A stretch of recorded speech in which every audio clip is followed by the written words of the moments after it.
In the 20th century, the Harlem Renaissance altered the Black community across the nation to rise above hatred and transform it into empowerment by embracing their African heritage. Jim Crow laws and other forms of discrimination towards African Americans in the United States continued long after slavery ended. The Black community looked towards well-educated and accomplished African Americans like Billie Holiday, Aaron Douglas, Palmer Hayden, and many others to progress the conversation of equality, giving them the ability to break through the stereotype of African Americans. Harlem and New York City were well known around the world for its racial and musical diversity, making it the perfect magnet to explore and exchange the talent, knowledge, and beauty within the Black community for the nation to see. After slavery ended, it became difficult for African American families to advance and prosper in the South. This resulted in the Great Migration of African American families moving to major cities in the North, like Chicago, Detroit, Pittsburgh, and New York City. New York had primarily consisted of English, German, and an increase of Jewish immigrants, but it wasn't until a man named Philip Payton Jr. founded the Afro-American Realty Company.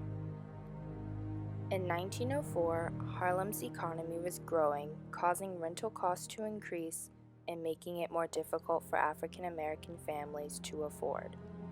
Payton began renting out white-owned buildings for a much more affordable price for African American families. New York soon became known for being so culturally and racially diverse that musicians, singers, artists, poets, and others involved in the arts and politics were beginning to influence a new era in our nation's history, known as the Harlem Renaissance.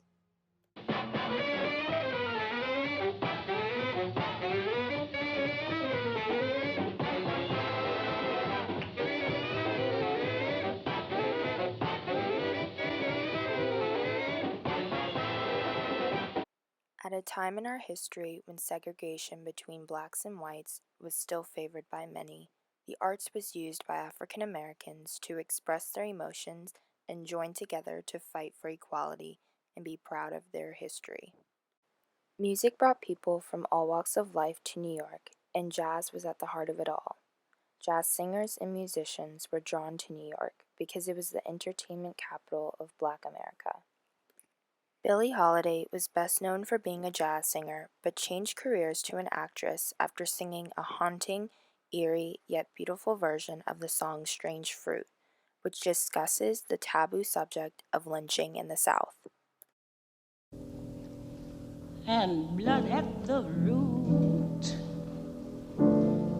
black bodies swinging in the southern breeze, strange fruit hanging from the poplar trees.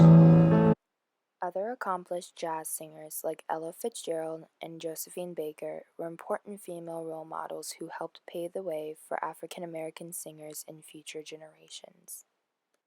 Josephine Baker was known as the first Black superstar after being world famous for her singing, dancing, and acting career. Jamais quitté, soyez à la vie, à vous mes amours, soyez, toujours soyez. Madame, ladies, you're absolutely divine to see. I wish you could see yourselves from here. You are beautiful. Drummer Chick Webb became famous for his band at the Savoy Ballroom and worked with jazz singers like Ella Fitzgerald. Although many cannot tell, Webb was unable to read music, making his hard work and dedication to drumming even more outstanding. Artists like Aaron Douglas began to intertwine their African heritage within their work by adding cultural elements into paintings and sculptures like African Mask, demonstrating a greater appreciation for Black beauty. Artist Palmer Hayden incorporated colorful and vibrant depictions of the streets in Harlem. His work was often controversial because he exaggerated the stereotype of blacks' features, but it is claimed to be intentional to address topics society did not want to candidly discuss. Dancer and actor Bill Robinson is best known for his role as Bojangles on Shirley Temple's show. In 1905, he performed as blackface, which served as comic relief on racial discrimination, but throughout his honorary career, he focused on protecting the rights of black performers by becoming a co-founder of the Negro Actors Guild of America. This organization was created to benefit the lives of current and future black performers.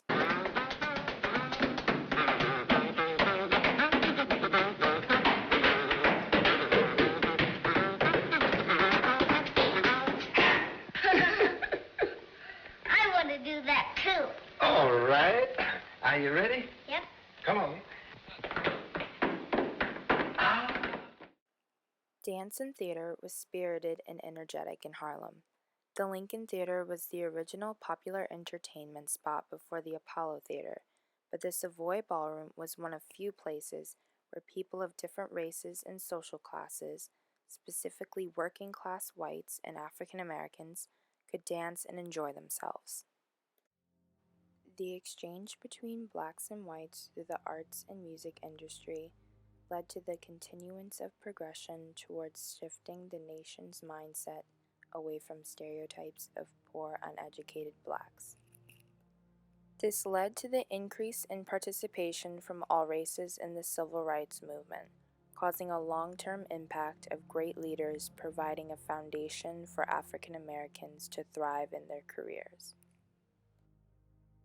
The Harlem Renaissance contributed to the obstacle of the nation being willing to explore and exchange the differences the black community has to offer. It continues to be one of the greatest moments in our nation's history due to its influence on our present-day culture and ongoing empowerment for the African American community. Seemingly coming out of nowhere, delivering the Democratic Convention keynote address back at the convention in 2004, all of a sudden taking off, becoming a United States Senator from Illinois, and now he will be the first African-American president of the United States. This is a moment so many people have been waiting for, and they're really excited, especially in Chicago. Let's listen.